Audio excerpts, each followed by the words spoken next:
Nú ætlum við að skoða prósentur. Þegar við erum að skoða prósentur þá er það einhver tala með svona prósentumerki.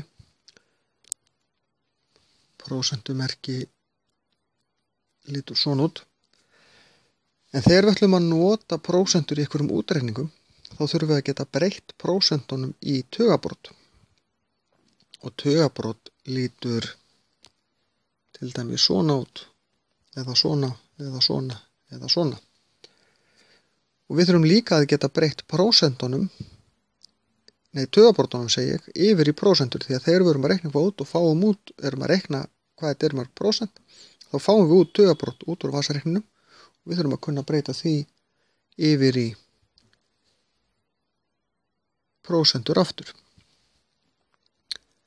Við gerum þetta þannig að þegar við erum að breyta tugabroti, eins og þið sjáuð hér, yfir í prósentur, þá erum við alltaf að margfalda með sinnum 100. Það þýðir í raun og veru að við færum kommuna 2 sæti. Nákvæmlega 2 sæti. Ekki 1 og ekki 3, alltaf nákvæmlega 2. Þannig að þetta eru 50%. 1, 2 sæti,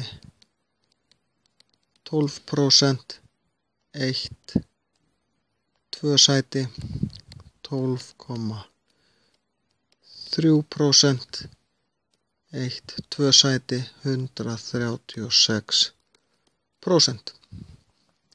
Þegar þið eru beðin að breyta í prósentur eða spurt hve mörg prósent er, að setja prósentumerkið.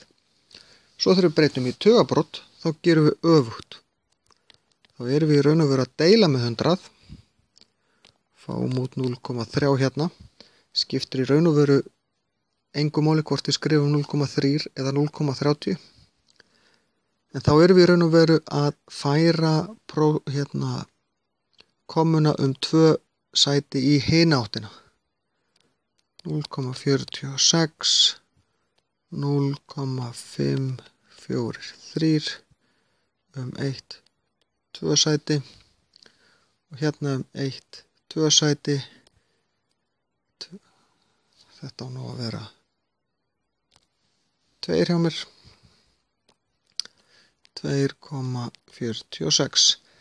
Tugabrotin hafa ekki einingu. Við skulum skoða algengustu tegundirnar af dæmum þegar kemur að prósentum. Það er mjög breytilegt hvernig þessi dæmi eru orðuð ef orðadæmi er að ræða. Og þess vegna skiptir máli að reyna að veiða út úr textanum, sem getur verið misauðvelt, hvað er raunverulega verið að spurja.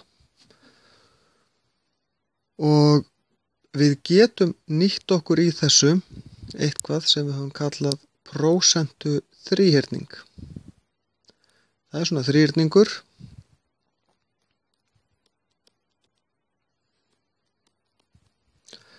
Uppi er hluti, það er að segja þurfum að finna eitthvað mörg prósent af einhverju, þá er það hlutin.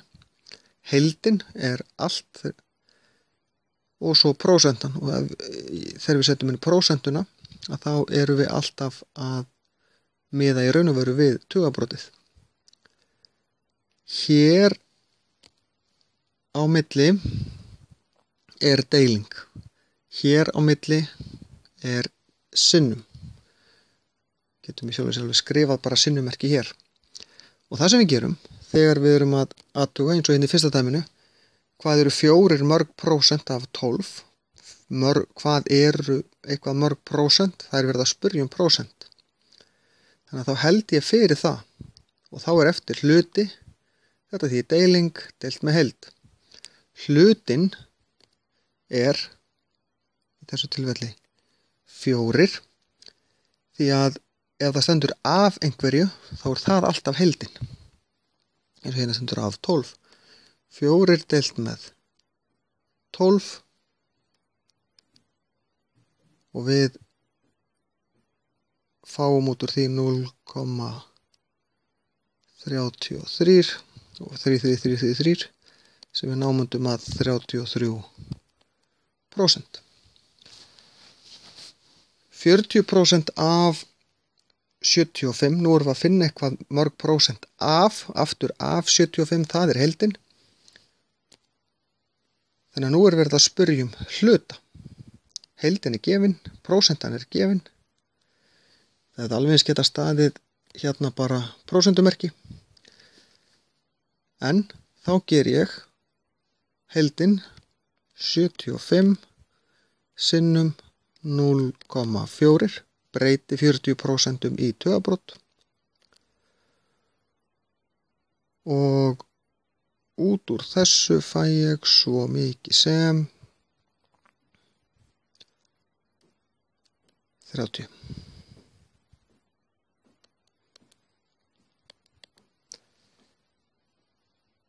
Ef 3 eru 25%, hver er þá heildin? Þarna erum við ekkert með af neinu, þannig að hér vantar heildina. Held fyrir það, þá er þetta hluti deilt með prósentunni. Þá skrifa ég hlutan, 3 deilt með 0,25, passa að breyta alltaf, ef það er prósentumerki þá breyti ég því alltaf í tugabrót. Og út úr þessu fáum við 12. Öll þessi dæmi eru þannig að það er hægt að rekja sig tilbaka. Við byrja til dæmis hérna neðst og slæ inn í vasareiknin og nota aðferðina hér, hluti deilt með heild, þar að segja 3 deilt með 12, þá fæ ég 0,25 sem segir mér að þetta er rétt. Og hérna get ég sagt líka hluti deilt með heild, 30 deilt með 75 er 0,4. Og hérna geti ég sagt 0,33 sinnum 12 og ég fæ út 4. Þannig að það er hægt alltaf að rekja sig tilbaka. En þá er þessu lokið.